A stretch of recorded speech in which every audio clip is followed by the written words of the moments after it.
Is your Hot Pocket cold in the middle? It's frozen. But it can be served boiling lava hot. Will it burn my mouth? It'll destroy your mouth. Everything will taste like rubber for a month. All of the Hot Pocket. There's the classic Jim Gaffigan Hot Pocket bit. I've never heard that before. And then he goes, Hot Pocket. You never heard that? I never heard that. And I think he got tired of doing that. You know, that was one of those like benchmark bits that not every comic has, by the way. Mm-hmm. And he did it for so long, but it got to the point where people were ahead of him. It couldn't have been fun to do after a while because everybody was like, it's like a song where you're mouthing the words along. But if you're a fan of Hot Pockets, I've only had one. I tried it here on this show many years ago. Erica was still here. And I cut into a pepperoni Hot Pocket. And it wasn't bad. I was surprised that it was good. Ham and cheese, bro. That's your first mistake. Well, this is the one I'm looking at is ham and cheese. And I'm not a ham and cheese guy.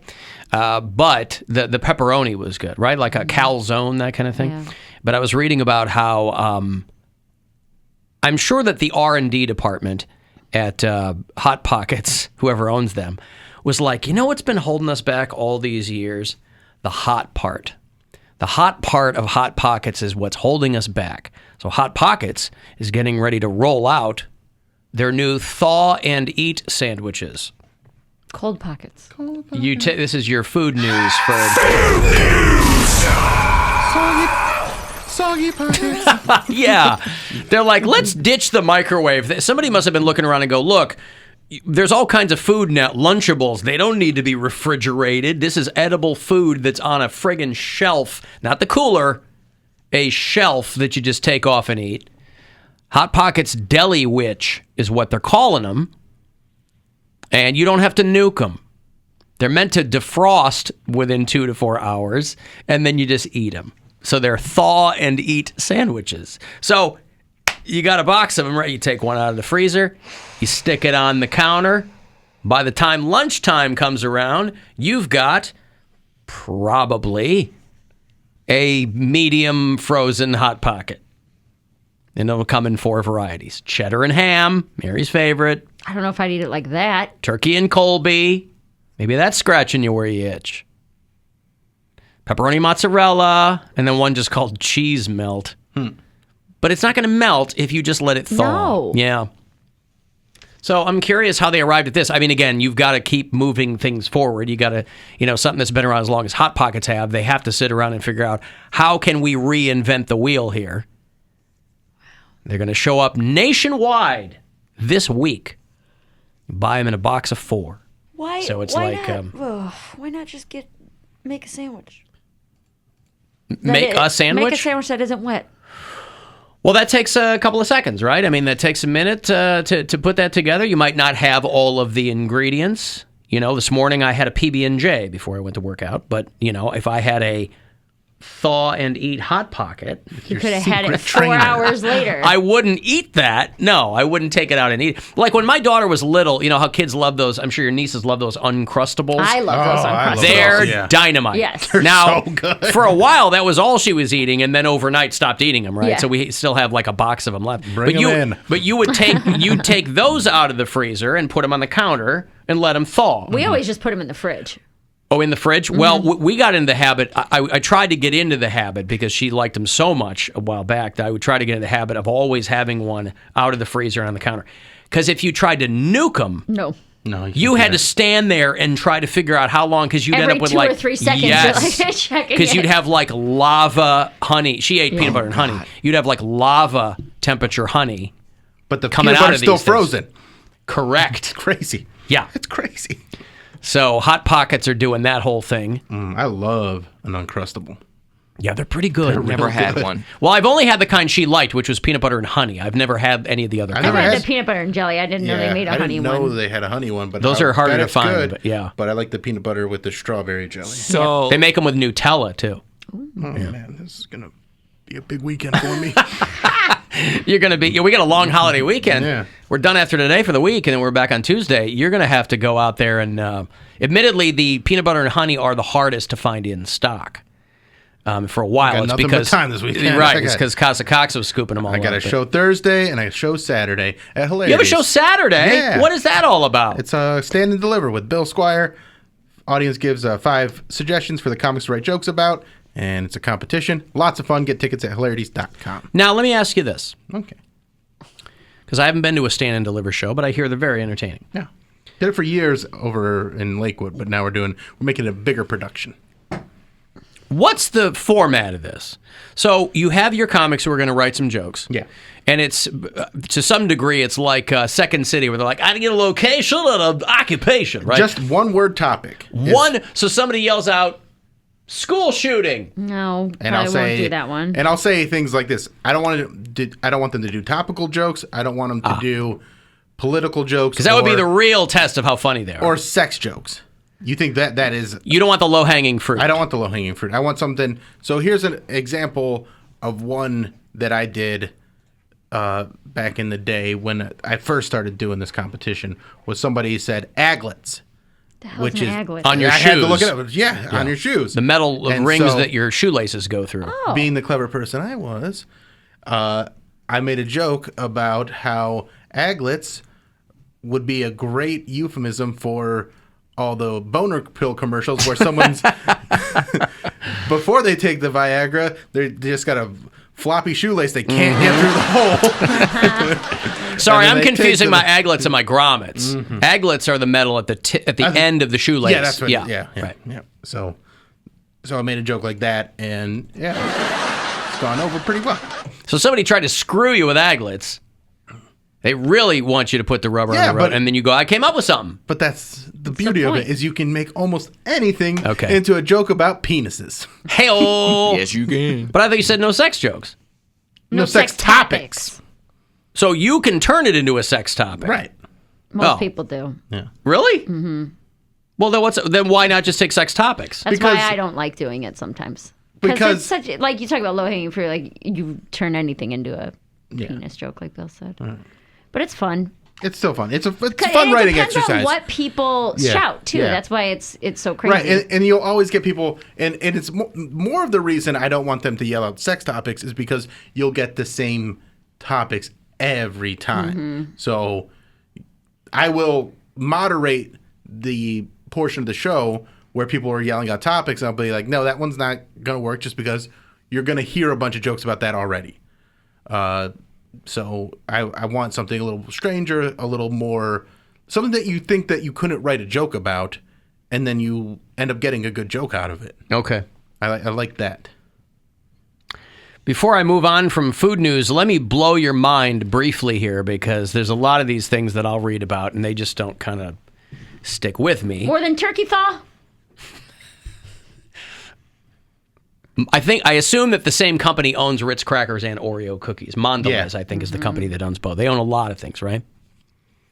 They are releasing something for a limited time called Ritz X Oreo, where they take the Ritz cracker that comes with peanut butter on it, and the other half is an Oreo cookie with the cream.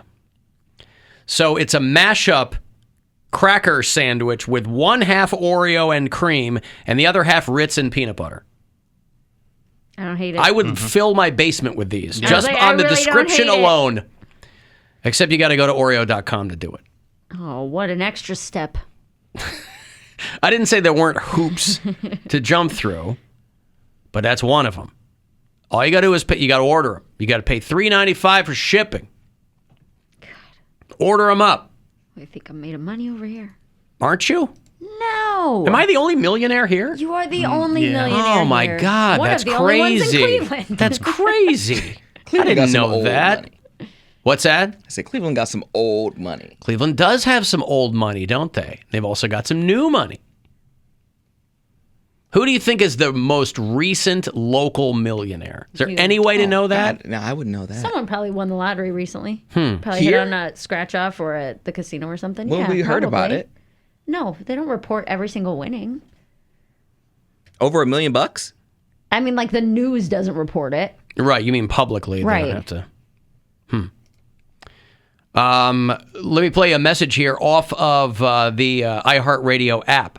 Somebody checking in on the talkback button. Hey, Alan. I hate the show. Just want to say 2 specific sound effects that you use. Nope, that's not the one I want. Sorry. Hey, Alan. What's up? This is Martin. Question for Mary. Ready? Will you share with us the day your foot pick income surpassed your comedy CD album income? And if so, how will you feel about that? Thank y'all. Show sucks. Thank you, sir. You notice he didn't say, hey, let us know when your foot pick income surpasses your radio income. Because that was day one. 2 weeks ago. Day one that happened. Every day I've sold the foot pick, I've made more money than More I money make than on she does radio. here. That's right. As it should be. The entrepreneurial spirit is alive and well. I don't know that that'll happen. That'll take a long time. You did really well with your I've album. done great with my album. My first check I got from my album was enough to pay off my car. So I mean, it would be. Although I am playing around with the idea of starting an OnlyFans for my feet, which is like you can make a lot of money that way. But I don't know yet. I don't know that I would make 5 figures off of it. But we'll see. All right. I'll let you know the day the foot whore triumphs over the joke whore. So, Martin, what she's trying to say is stand by. We're not even a tenth of the way there. Thank you, Alan. This is for the foot whore. I bet you her dead daddy would be real proud of her, like foot pictures on the internet and all this. Hey, I'd pay $100 for a foot pic if she could put her one. I'd pay $1,000 for that picture. Oh, political Joe. He's so confused all the time. I thought you heard that. Well, you know what? You're liberal pieces. It just doesn't make any sense. What is your problem? You use your platform for your democratic problem? What is the problem in the United States right now? The baby formula thing. And Trump would have a baby formula task force, and there'd be all that. And you know that.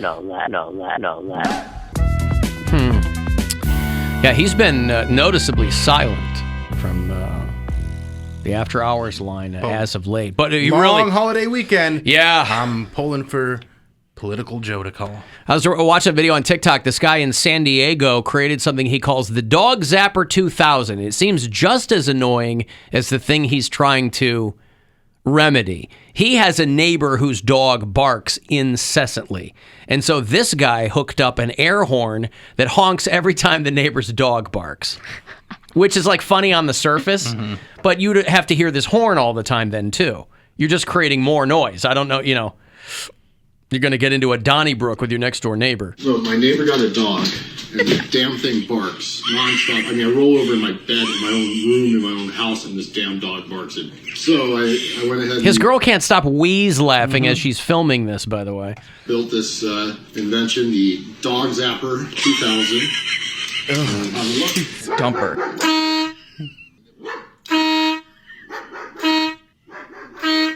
Yeah, now you're just creating a loop. Right.